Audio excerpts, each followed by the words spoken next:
Vamos a orar. Padre, gracias por ser el Dios fiel que necesitamos en nuestras vidas. Tu palabra nos dice que si nosotros somos infieles, aún así tú permaneces fiel. Y damos gracias por tu fidelidad, porque tus promesas que nos has hecho son promesas fieles y verdaderas. Y por eso estamos aquí, porque las creemos, Señor, y te pedimos que ahora, al abrir tu santa palabra, tu Espíritu Santo que ha preparado nuestros corazones, podamos nosotros recibir tu palabra como palabra de Dios y no palabra de hombre, y que podamos ser edificados en las cosas que necesitamos ser edificados. Que el día de hoy salgamos de este lugar sabiendo que hemos estado en la presencia de Dios y que Él nos ha hablado y que estamos dispuestos a obedecerle. Por eso pido que tu Espíritu Santo unja a este siervo, para que al abrir mis labios me sea dado palabra con denuedo el Evangelio de Jesucristo.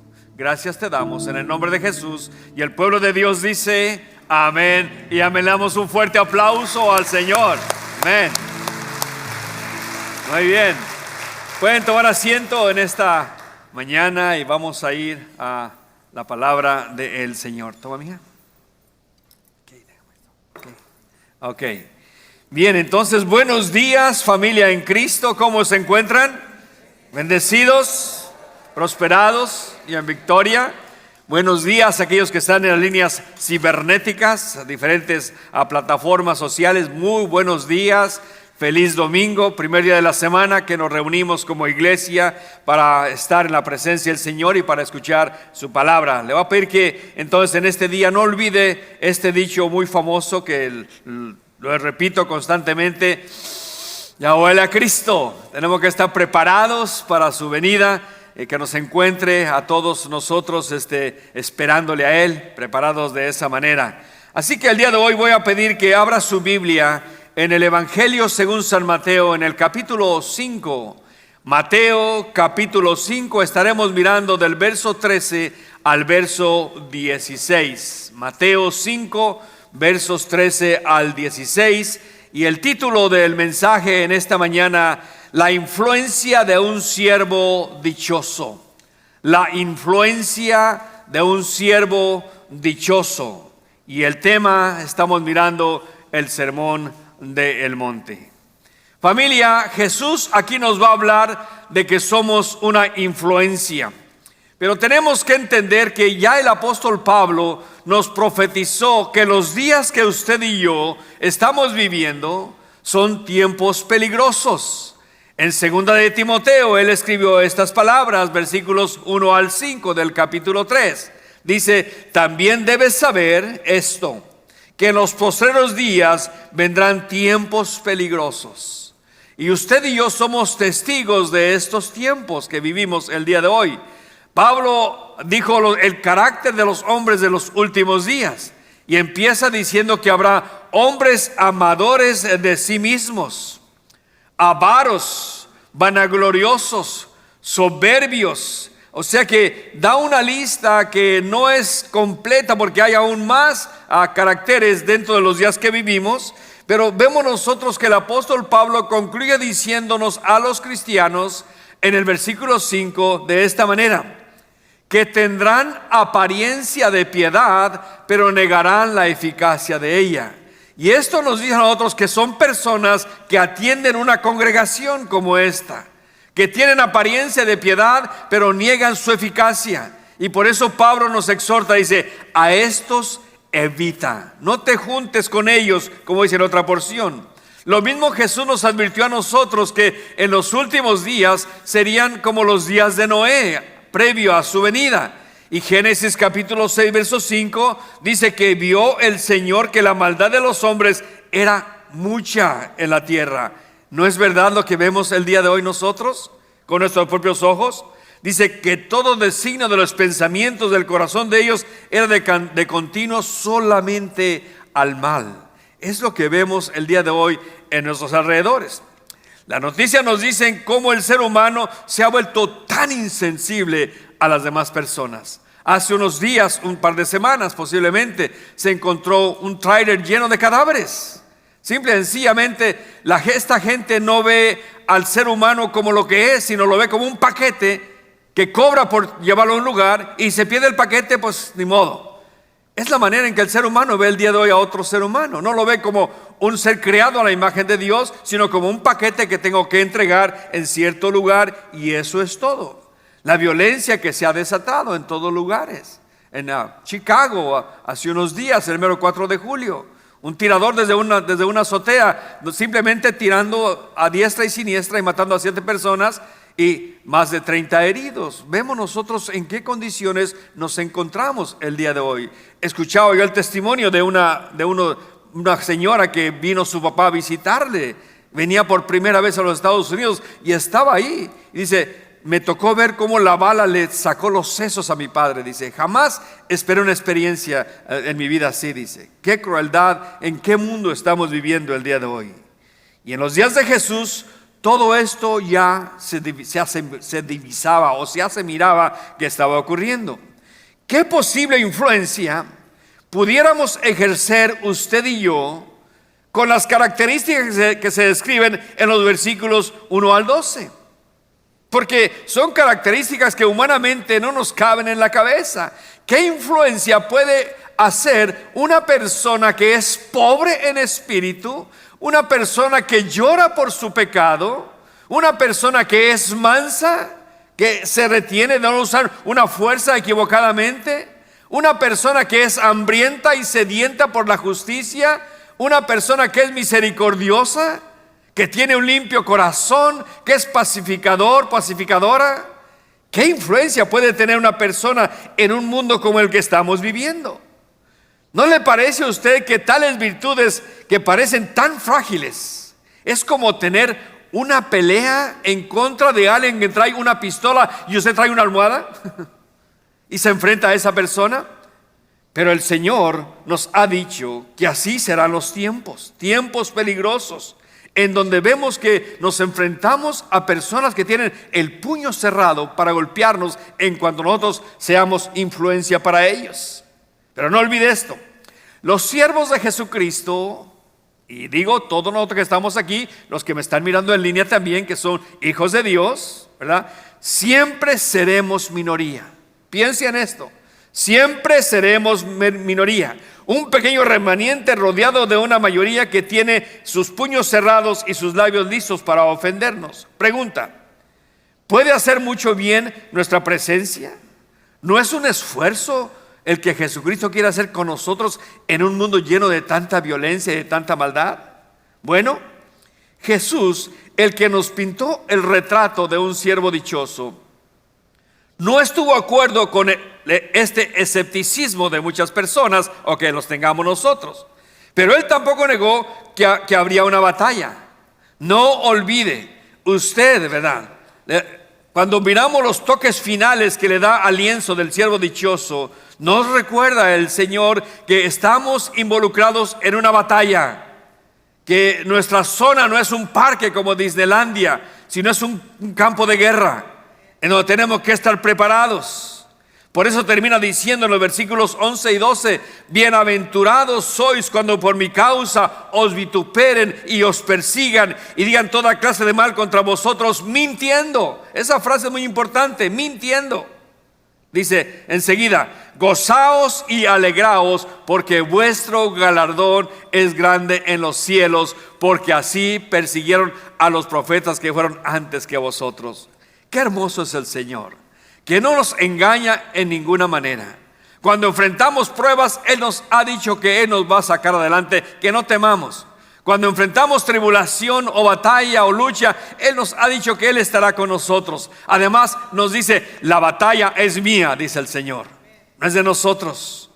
Ahora, Jesús nunca nos ha prometido un jardín de rosas.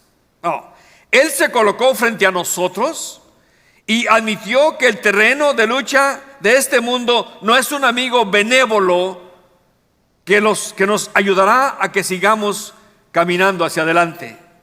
Sin embargo, aunque parezca extraño, note, Jesús pasó a decir a aquel puñado de seguidores, ¿verdad?, judíos, y a todos los siervos del día de hoy, que su influencia sería notable y que ellos serían sal de la tierra y luz del mundo. Tan grande sería su influencia, dijo Jesús, de estos siervos dichosos en la sociedad, que su presencia sería tan significativa como la sal en los alimentos y la luz en las tinieblas.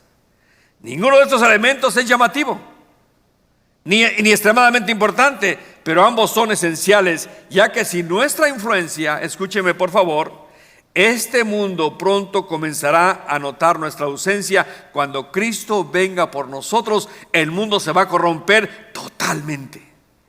Así que con eso en mente, leamos estos versículos que están frente a nosotros, Mateo 5, 13 al 16. Leámoslos despacio para que podamos entender este asunto. Dice así el versículo 13. Juntos, por favor, todos, 1, 2 y 3. Vosotros sois la sal de la tierra. Pero si la sal se desvaneciere, ¿con qué será salada? No sirve más para nada, sino para ser echada fuera y hollada por los hombres. Vosotros sois la luz del mundo. Una ciudad asentada sobre un monte no se puede esconder, ni se enciende una luz y se pone debajo de un almud, sino sobre el candelero, y alumbra a todos los que están en casa. Así alumbre vuestra luz delante de los hombres, para que vean vuestras buenas obras y glorifiquen a vuestro Padre que está en los cielos. Tome asiento, por favor. Después de que Jesús nos pinta el retrato de un siervo dichoso, de un siervo feliz, ahora Jesús nos va a decir dos metáforas. Jesús nos va a enseñar estas dos metáforas de cómo debemos influenciar nuestra sociedad siendo estos siervos dichosos. ¿Qué es una metáfora?, me pregunté yo. Bueno, una metáfora es un tipo de tropo o figura retórica en el que se traslada el significado de un concepto a otro, estableciendo una relación de semejanza o analogía entre ambos términos. Y Jesús dice en el versículo 13, a usted y a mí, vosotros sois la sal de la tierra. En el verso 14, vosotros sois la luz del mundo. Así que en la primera parte de este sermón, Jesús habla del carácter del siervo dichoso, del ciudadano del reino de los cielos. Ahora en la segunda parte, Jesús nos habla de la influencia de un siervo dichoso, de un ciudadano del reino, mientras penetramos en una sociedad que está totalmente o que casi está totalmente corrompida y en la oscuridad. Tú y yo debemos penetrar dentro de esas tinieblas y ser esa luz que el mundo necesita, o ser esa sal que para la descomposición del mundo. Así que estas dos metáforas, sal y luz, nos hablan de que debemos ser influencia y penetrar en la sociedad malévola y perversa en la cual vivimos. Ahora, vea usted cómo el Sermón del Monte empieza de una manera tan interesante, porque hay personas que dicen, oh, yo no guardo los mandamientos, eso no, yo vivo bajo el Sermón del Monte. ¿De veras? Cuando examinemos todo lo que dice más adelante, vas a cambiar de opinión. Humanamente hablando, estos rasgos que pinta Jesús en este siervo dichoso, para que seamos influencia, de verdad que humanamente parece que no vamos a hacer ningún trabajo efectivo. Pero nunca olvide lo que dice la palabra del Señor en Isaías 55, 8 y 9. Dice, como son más altos los cielos que la tierra, así son mis caminos más altos que vuestros caminos y mis pensamientos más que vuestros pensamientos. O sea que una vez que el Señor pintó este retrato y quiere que seamos influencia, lo vamos a lograr si obedecemos lo que Él nos está diciendo. O sea que miramos que al pintar este retrato, al final tiene unas palabras de advertencia. Cuando empieza a decirnos que vamos a ser perseguidos, que vamos a ser maltratados. Esto sería como para decir, es tiempo de escondernos. Como decía nuestro hermano Lima, adelante mis valientes. Decía los ujieres, si son muchos, corremos. Si son pocos, nos escondemos. Y si no viene nadie, adelante, que para morir nacimos. Interesante esto, ¿no? Siempre lo recuerdo ese dicho que lo decía constantemente a sus ujieres, ¿no? Y creo que esto no debe de asustarnos, porque el Señor dice, nada de eso, no es tiempo de correr, es tiempo de avanzar. Y con estas características o cualidades que yo quiero que ustedes tengan, van a influenciar la sociedad, van a influenciar donde ustedes viven. Sal de la tierra y luz del mundo. O sea que note que dice que seremos, ya somos esa sal. No dice serán, no, ya vosotros sois. Está firme en el presente. Veamos entonces la primera influencia: ser sal de la tierra. Primer punto, inciso A. ¿Qué significa ser sal de la tierra? Significa que somos valiosos. ¿No le agrada eso? Somos valiosos para el Señor. Siendo sus siervos dichosos, somos valiosos. Y esto es lo primero que Jesús nos quiere decir. Empieza dándonos palabras de ánimo. Son sal, ustedes son muy valiosos. Es más, la Escritura dice que somos la niña de sus ojos. Él nos cuida, Él nos protege. O sea, la sal siempre ha sido valiosa, especialmente en aquellos días. O sea que, mire esto, en la antigua Grecia se le daba a la sal este título: divina. Pásame la divina. Ya sabes que te pasaban la sal, ¿no? Y ya le echaban la sal a los alimentos. Los romanos sostenían que, a excepción del sol, nada era más valioso que la sal. Fíjense el valor que tenía la sal. Con frecuencia a los soldados romanos se les pagaba su salario con sal. Se iban a su casa bien salados, con su costal lleno de sal. O sea que era tan valiosa la sal que se usaba como una señal de amistad también. Si dos personas compartían la sal, indicaba una responsabilidad mutua de velar el uno por el bienestar de la otra persona. Y aun si tú comías sal con tu enemigo, tenías la responsabilidad de tratarlo como tu amigo en ese momento. Todo solamente porque estabas usando la sal. En 2 Crónicas 13:5, Dios hizo un pacto de sal con David. Léalo usted, vea esa porción. En Levíticos 2:13, los sacrificios que eran ofrendas de grano tenían que ser con sal. Es interesante esto. Fuera de todo esto, la sal de la tierra representaba un bien valioso. Y debido a esto, Jesús le decía a sus seguidores que ellos tenían una función muy valiosa en este mundo. Somos de valor, hermanos. Somos de valor a los ojos del Señor. Segundo lugar, la sal da sabor. ¿Y quién dice que esto no es verdad? Yo traje aquí algo para ilustrar eso. Yo traje un pedazo de salchicha con sal. Si yo dejo este pedazo de salchicha afuera por mucho tiempo, no va a durar nada, se va a descomponer. Pero si yo le echo salecita, le empapo de sal, me va a durar más tiempo. Recuerden, aquel tiempo estábamos viendo donde no había refrigeración como el día de hoy. Hoy matamos una vaca y la metemos al refrigerador y ya estuvo. Pero en aquel tiempo todo lo mantenían con sal. O sea que es algo que había en aquellos días. Da sabor a las cosas. Los cristianos tenemos el gozo de Dios para que el mundo pueda ver en nosotros que le damos sabor. Tenemos una vida diferente. Recuerde, Jesús dijo en San Juan 10:10, Él vino para darnos una vida, pero una vida en abundancia. Un gozo que nadie nos lo puede quitar, porque es el gozo de Dios dentro de nosotros. En medio del dolor podemos estar en paz. O sea que el cristiano da alegría donde está. Ahora, sin embargo, creo que la característica que Jesús habla aquí es la que acabo de ilustrar. O sea que estamos aquí para ser preservadores. Estamos viviendo en una sociedad que está yéndose a la corrupción total. Se está corrompiendo la humanidad en gran manera. Va en rumbo a la descomposición. Y usted y yo estamos aquí para parar o retardar esa descomposición. ¿Alguna vez ha estado frente a un pedazo de carne que ya tiene gusanos? Eso apesta peor que un zorrillo. Usted no lo aguanta. Definitivamente es el mal olor. Pero la sal se usaba para preservar, para detener la descomposición de los alimentos. Así que cuando Jesús nos dice, vosotros sois la sal de la tierra, pensemos en esas tres cosas. Número 1, somos valiosos a los ojos del Señor. Número 2, dice, le damos ¿qué? Sabor a este mundo.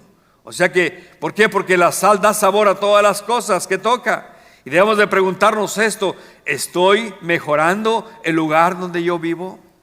La gente me conoce como una persona que cuando hablo realmente soy dado palabras de sabiduría. Escuché esta anécdota y se la voy a leer porque me encantó. Un hombre ya de apellido Wilson dice que estaba sentado en una peluquería, le estaban cortando el pelo, dice.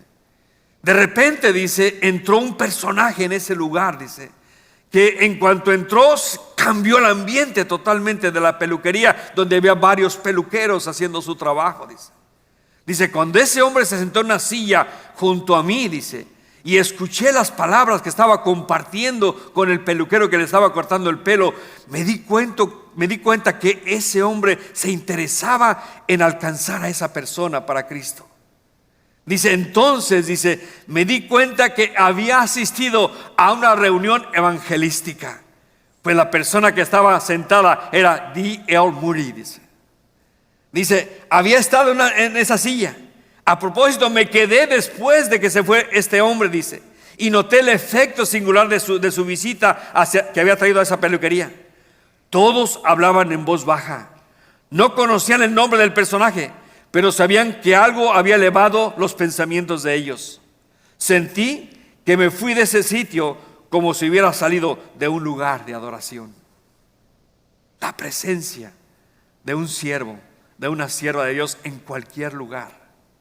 Nuestra manera de hablar, nuestra presencia en un lugar, simple y sencillamente porque somos siervos y siervas del Señor. Por esto Pablo nos exhorta a nosotros en Efesios 4:29: ninguna palabra corrompida salga de vuestra boca, sino la que sea buena para la necesaria edificación, a fin de dar gracia a los oyentes. Como sal de la tierra debemos impactar y mejorar nuestro entorno. Esto es lo que Jesús espera de nosotros, hermanos. Sal de la tierra enfatiza la preservación de los alimentos para retardar la descomposición. Hemos llamado también a hacer esto, pues estamos mirando nuestra sociedad cómo se corrompe. Estamos mirando cómo la descomposición avanza en la juventud del día de hoy. No hay temor de Dios en la juventud del día de hoy.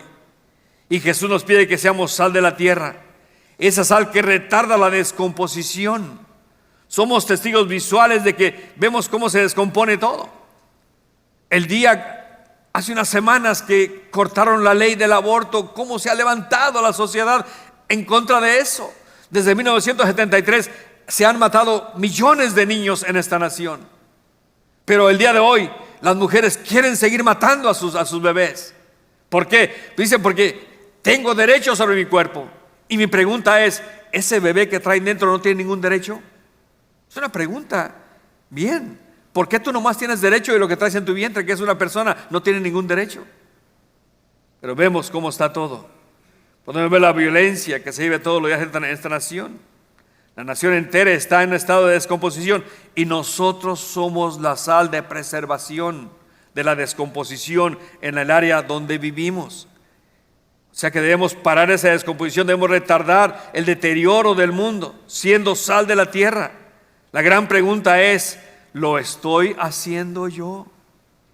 ¿Lo estás haciendo tú? ¿Soy esa sal que mi gente de la comunidad hispana necesita? ¿Por qué hago tanto énfasis en esto? Porque mire lo que sigue diciendo el Señor en el versículo 13. Pero si la sal se desvaneciere, ¿con qué será salada? No sirve más para nada, sino para ser echada afuera y hollada por los hombres. Mi pregunta es, ¿dónde estamos como iglesia? ¿Somos sal de esta comunidad donde vivimos, donde reunimos nosotros?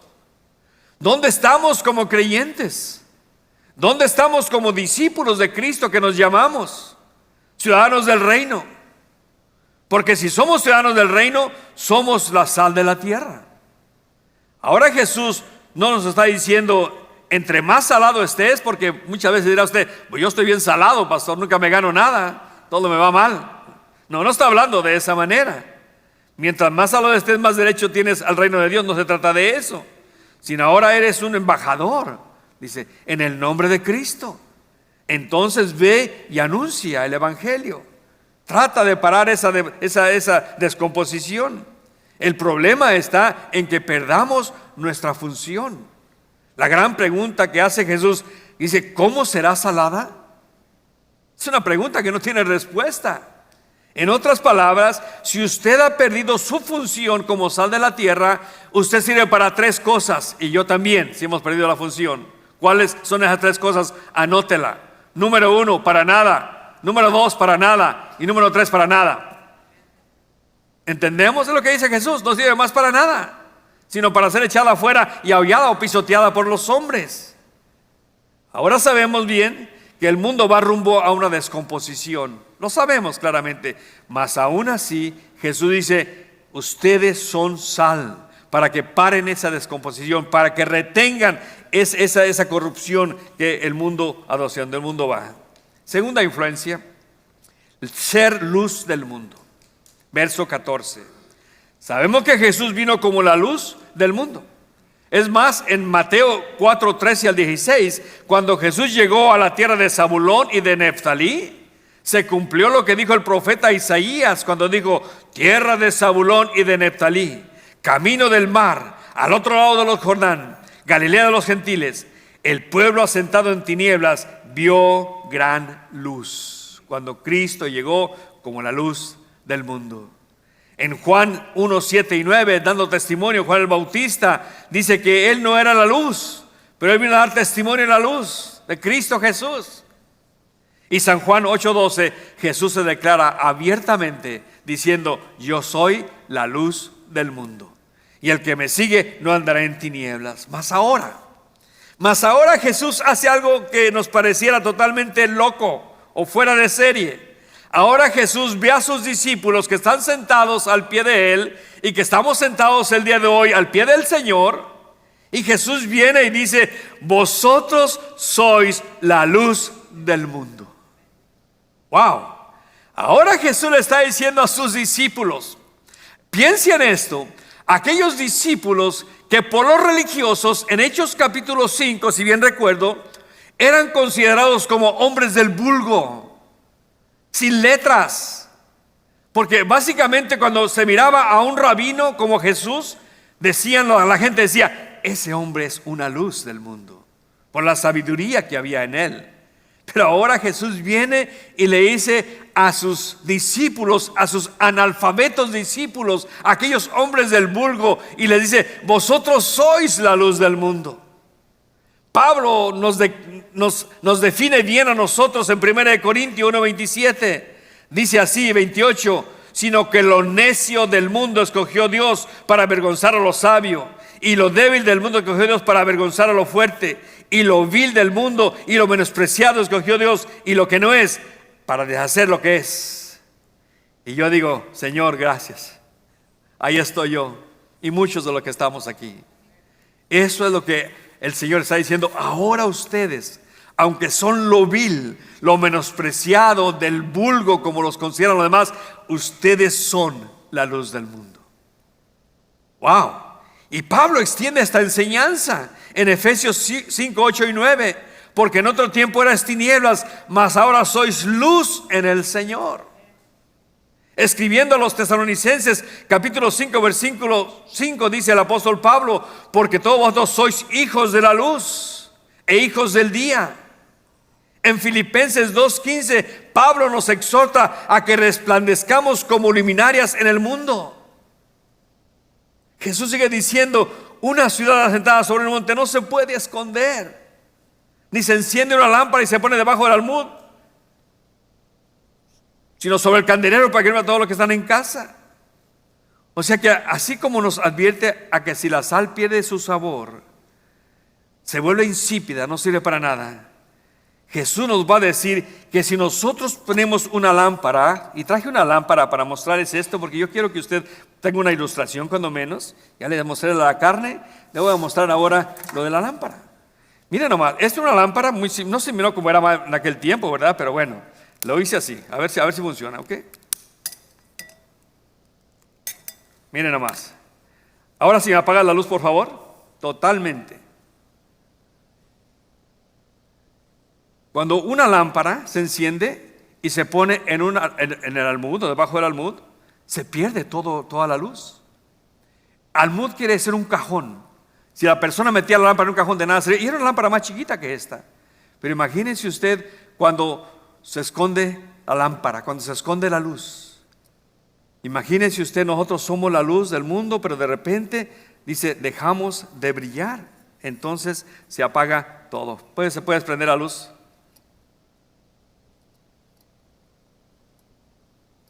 Vosotros sois la luz del mundo, dice el Señor. Prende la luz, por favor. All right. Además, en aquellos días, ¿te acuerdas? Se alumbraba con lámparas de aceite, como más chiquitas de las que acabo yo. Si tú ponías esa lámpara en un almud, se perdía totalmente la visibilidad. La lámpara se era ponerse en un candelero o sobre la mesa para que alumbraran a todos los que estaban en casa. Así que Cristo nos ha llamado a ser la luz. Y note usted esta interesante. Nuestra luz primeramente debe de alumbrar ¿dónde? En casa. En casa. Y me hace recordar la gran comisión a mí también, que le dio Jesús en Hechos 1:8. Pero recibiréis poder, dijo a sus discípulos, cuando haya venido sobre vosotros, ¿quién? El Espíritu Santo. Y me seréis testigos ¿dónde? En Jerusalén, en todo Judea, en Samaria y después el resto del mundo. Primero es nuestra casa, en donde debemos llevar esa luz. Así como, ¿verdad? Como la sal tiene su gran valor, da sabor y ¿verdad? Preserva la descomposición. Así la luz tiene también tres cosas que vamos a ver en este momento. Número uno, la luz es visible. Vosotros sois la luz del mundo. Y habla de una ciudad que está sobre un monte. Dice, no se puede esconder. Por esta razón, si nos volvemos invisibles, es como meter la luz debajo de un almud, la lámpara debajo de un almud. Se pierde toda la visibilidad. Es como aquel joven que vino al pastor pidiéndole oración porque iba a ir a un campamento de su escuela y quería que Dios lo protegiera y lo cuidara. El pastor dijo, claro que sí, joven. Oró por él y le puso su mano sobre encima. Señor, protege a este joven. Úsalo, Señor, en gran manera. Y ya salió aquel joven del santuario y se fue al campamento. La próxima semana regresó y el pastor le pregunta, hey, joven, ¿cómo le fue? Gracias por su oración, pastor, dice. Fue una bendición para mi vida. Quiero decirle que nadie se dio cuenta que yo era cristiano. Y así hay mucha gente cristiana. Nadie sabe que eres cristiano o eres cristiana. ¿Por qué? Porque no estás dando luz. Simple y sencillamente te tratan como cualquier otra persona porque nunca brillas para el Señor. El joven estaba equivocado. Pues como luz del mundo debemos ¿de qué? De brillar. Debemos de manifestarnos. O sea que la primera cosa que tenemos que hacer entonces es ser visibles. Segundo, debemos de alumbrar, verso 16. Así alumbre vuestra luz delante de los hombres. Esta debe ser nuestra función, alumbrar. Pero si Dios te muestra que tú no estás alumbrando a los que están en tu casa y menos a los que están fuera de tu casa, ¿qué debes hacer o qué debo de hacer? En primer lugar, debemos arrepentirnos de corazón. Porque no es que tú seas invisible, sino que más bien no estás encendiendo la luz, no te haces visible y no estás alumbrando. Debes de arrepentirte y poner tu fe en Jesucristo genuinamente. Y ve y dile a aquellas personas que están en tu casa, perdónenme, no he estado siendo el testimonio para ustedes. Porque muchas veces en la casa, hermanos, es donde menos damos testimonio. Porque ahí nos dejamos caer la greña con nuestro genio. Ahí gritamos, ahí pateamos, ahí aventamos las cosas. Y nuestros hijos dicen, oye, en la iglesia, qué santurrón es mi papá. Llega y, paz de Cristo, hermanos. Parece que en el estacionamiento ocurren los milagros, ¿verdad? Ahí cambian los dos, vienen peleando todo el camino por las cosas que estén pasando en su familia. Un alegadero en el camino, los niños se van mirando en su celular, pero vienen escuchando, no crean. Ellos vienen en el cel, pero están escuchando todo. Usted le está insultando a su mujer o a su esposo y gritándose. Y en cuanto llegan al saneamiento, Dios le bendiga, hermano. Como que la esposa dice, ¿por qué nos venimos a vivir aquí, mi amor? O sea que a veces, hermanos, tenemos que entender que el pedir perdón no nos hace menos. Porque muchos padres creen que si le piden perdón a sus hijos van a perder autoridad sobre ellos. No es así. Sus hijos van a darse cuenta que usted es humano o humana y que falla también, y le van a respetar más. Cuando vean que usted pide perdón de corazón, porque perdón es cambiar. No quiere decir pedir perdón es seguir haciendo lo mismo. Pedir perdón es dar media vuelta y ir en la dirección opuesta. O sea que tenemos que entender eso. Pedir perdón no nos perdemos la autoridad, sino más bien nos ganamos el respeto de los demás. ¿Y por qué no decirle a ellos, oren por mí? Estoy mal. Oren para que yo pueda hacer una luz aquí en mi hogar. Nota esto: así alumbre vuestra luz delante de los hombres. Es decir, así como la sal es necesaria para que el mundo que se está corrompiendo, ¿verdad?, se pare un poco la corrupción, así la luz es necesaria para que brille en la oscuridad. Vuestra luz alumbre delante de los hombres, no a los ojos de los hombres, no para lamparearlos, ¿verdad? ¿Recuerda usted cuando iba de cacería? Si usted iba de cacería por ahí en su tierra, y a una lámpara aquí, ¿verdad? Miraba un conejo y lo lampareaba, y el pobre conejo se quedaba así, ¡pum!, lo mataba, ¿no? Bueno, muchos creyentes no son la luz delante de los hombres, sino que solamente lamparean a los hombres. ¡Oh, eso es pecado! Eso te vas a ir al infierno. Y andan lampareando a todo el mundo, condenándolos para ahí y para acá. Eso no es así.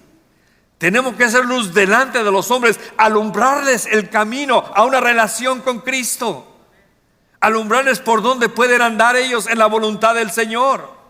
Esa es la luz que necesitamos ser nosotros. O sea que dice, para que vean vuestras buenas obras, dice el Señor, y glorifiquen a vuestro Padre que está en los cielos. ¿Cuáles buenas obras? Yo quiero entender esto, porque no somos salvos por obras. Efesios 2:10 es la clave. Dice, porque somos hechura suya, creados en Cristo Jesús para buenas obras, las cuales Él preparó de antemano para que nosotros andemos en ellas. En otras palabras, para que podamos nosotros andar en esas obras, las cuales Dios preparó. O sea que no nos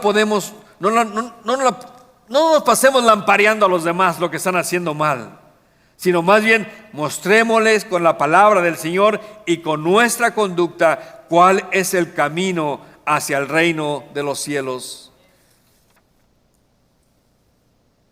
El hombre está en la oscuridad y necesita que alguien alumbre. Recuerda ese famoso dicho del Salmo 119, verso 105: lámpara es a mis pies tu palabra y lumbrera a mi camino. Es lo que necesitamos, esa lámpara de la palabra del Señor. Por eso somos sal de la tierra y luz del mundo. Note, al final de cuentas, el que se lleva la gloria es Dios.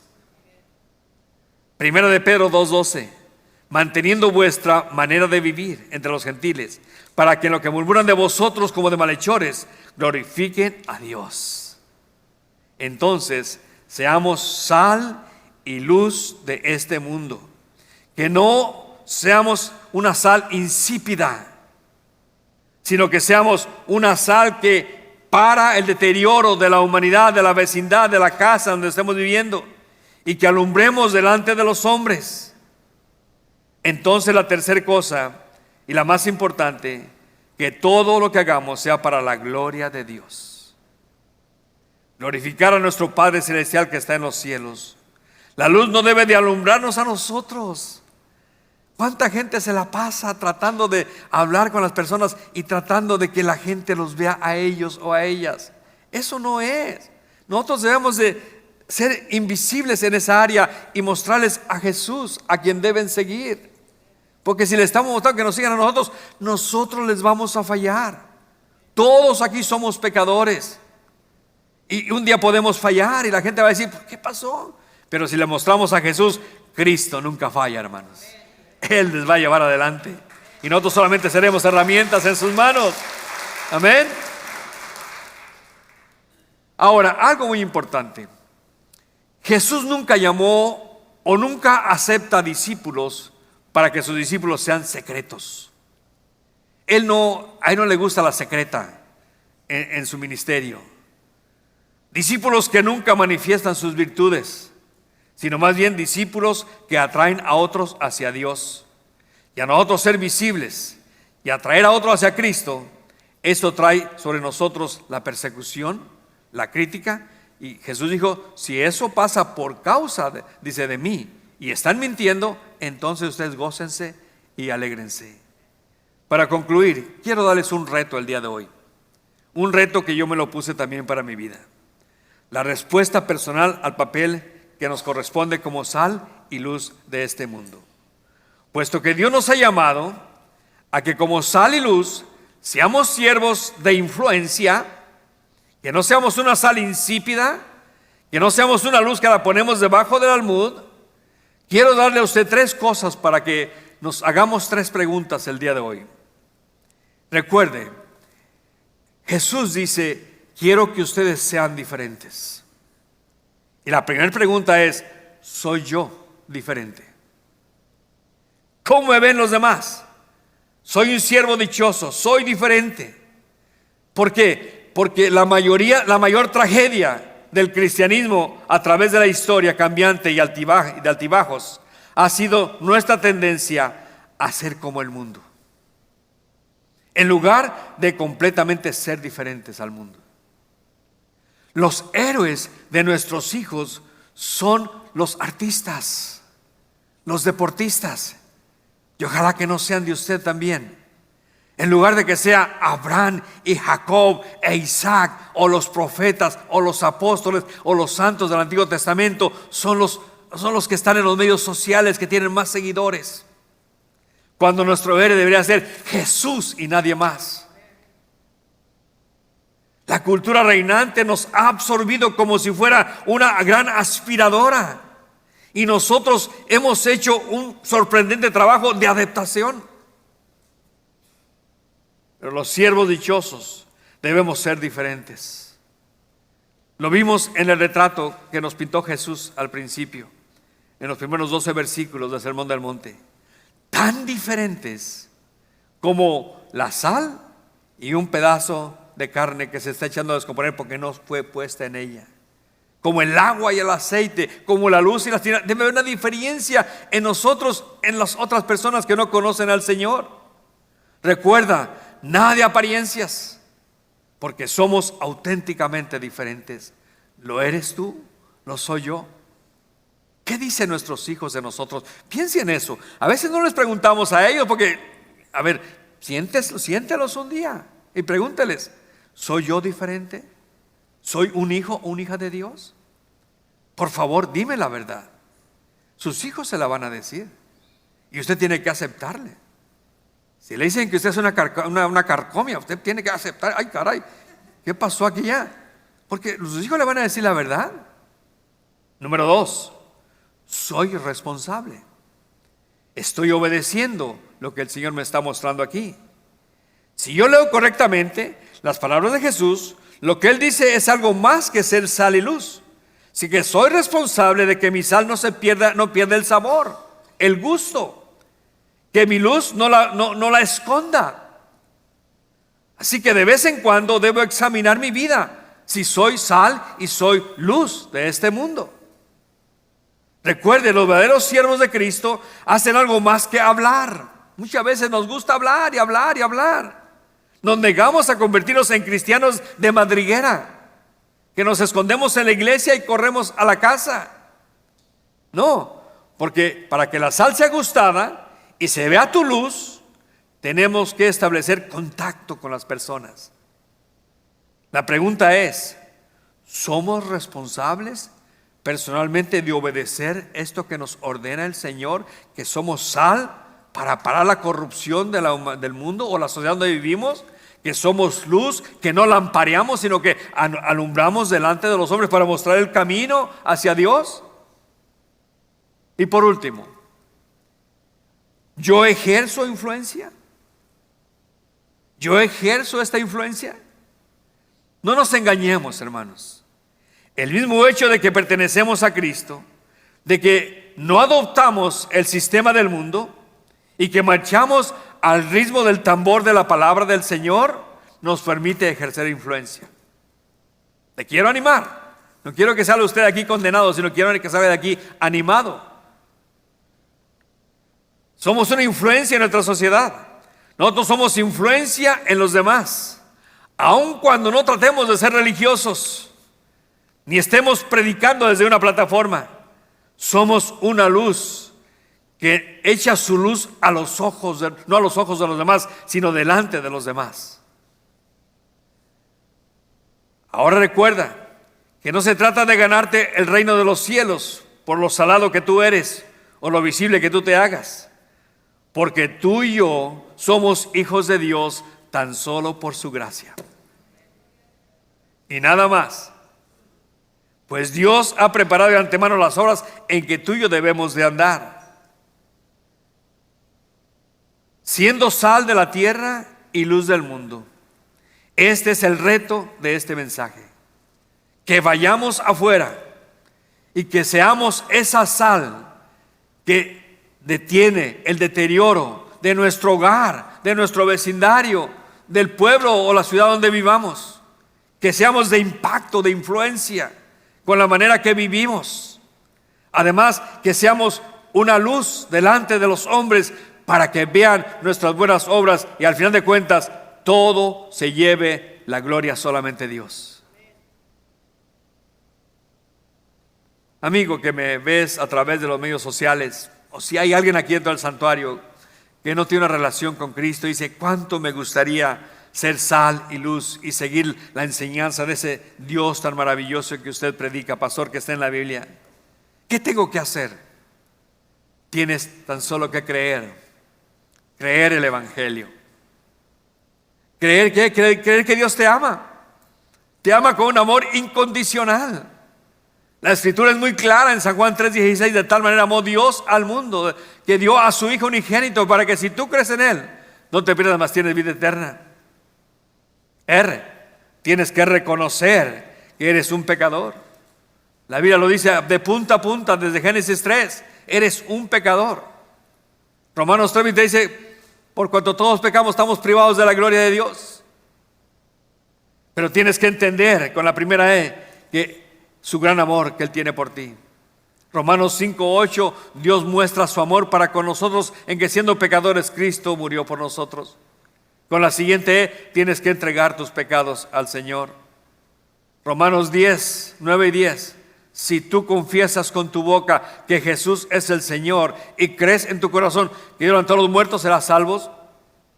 Y la última R, tienes que recibir a Cristo en tu corazón. Pues la Escritura dice: mas a todos los que le recibieron, a los que creen en su nombre, les dio el derecho de ser hechos hijos de Dios. Y debes hacerlo ahora. Segunda de Corintios 6:2 dice: hoy es el día de salvación. Así que quiero cerrar con una oración, invitando a todo aquel que no ha recibido a Cristo, a que el día de hoy lo haga su Señor y su Salvador y salga de este lugar para que empiece a impactar a su familia, a su vecindario, a la comunidad donde él se reúne en su trabajo, siendo sal que para el deterioro del lugar donde se encuentra y siendo una luz mostrándole delante de sus ojos de la persona, no lampareándolo, sino mostrándole el camino que es Cristo Jesús. ¿Por qué no oramos? Padre, te damos gracias. Gracias por tu palabra. Y te pedimos, Señor, que a nosotros haber escuchado este mensaje, que no caiga en oídos sordos, que no seamos oidores olvidadizos, sino que seamos hacedores de tu palabra. Hoy más que nunca necesitamos ser la sal de la tierra y la luz del mundo. Ayúdanos a entender este concepto, tanto la sal como la luz, y que podamos nosotros empezar en nuestra casa y después al vecindario y después en el trabajo, donde tú nos mandes, porque al final de cuentas tú quieres que impactemos al mundo, a toda la tierra. Pero glorifícate pues en todo esto. Y si tú, amigo que estás escuchando, el día de hoy dices: ¿cómo puedo yo? ¿Cómo puedo yo ser ese impacto, esa influencia? Lo primero que tienes que hacer es recibir a Cristo en tu corazón. Y eso se hace por medio de una oración a la cual llamamos una profesión de fe, porque tienes que hacer esta oración con fe, porque recuerda que sin fe es imposible agradar a Dios. Así que ora esta oración después de mí, pero hazla con fe. Di: Padre Celestial, yo vengo a tu presencia en el nombre de Jesús y quiero pedirte que me perdones. Soy pecador y me arrepiento. Perdóname y límpiame de toda mi maldad. Señor Jesús, Hijo de Dios, yo te abro la puerta de mi corazón y te invito a que vengas a mí. Sé mi Señor y sé mi Salvador. Lléname con tu Espíritu Santo y guíame con tu palabra. En el nombre de Jesús. Amén y amén. Si has hecho esta oración, bienvenido, bienvenida a la familia de Dios. Si estás en línea, llámanos o haz contacto con nosotros tocando la pantalla y mándanos tu información, y con gusto nos ponemos en contacto contigo. Llámanos de 9:30 a 5 de la tarde, deja tu mensaje, no te contestamos y con gusto te contestaremos. Pero si estás dentro del santuario el día de hoy y el mensaje te ha hablado, la invitación ha sido para ti de recibir a Cristo, quisiéramos saber si así fue. Y la manera de saber es que tú el día de hoy simplemente nos hagas saber a todos, levantando tu mano, diciendo: yo recibí a Cristo el día de hoy cuando hizo la oración. Así que si alguien la hizo, si levantas tu mano y nos dejas saber que tú recibiste a Cristo, muy bien, todos somos cristianos. Entonces vamos a cerrar el servicio con un mensaje más. Póngase de pie en este momento.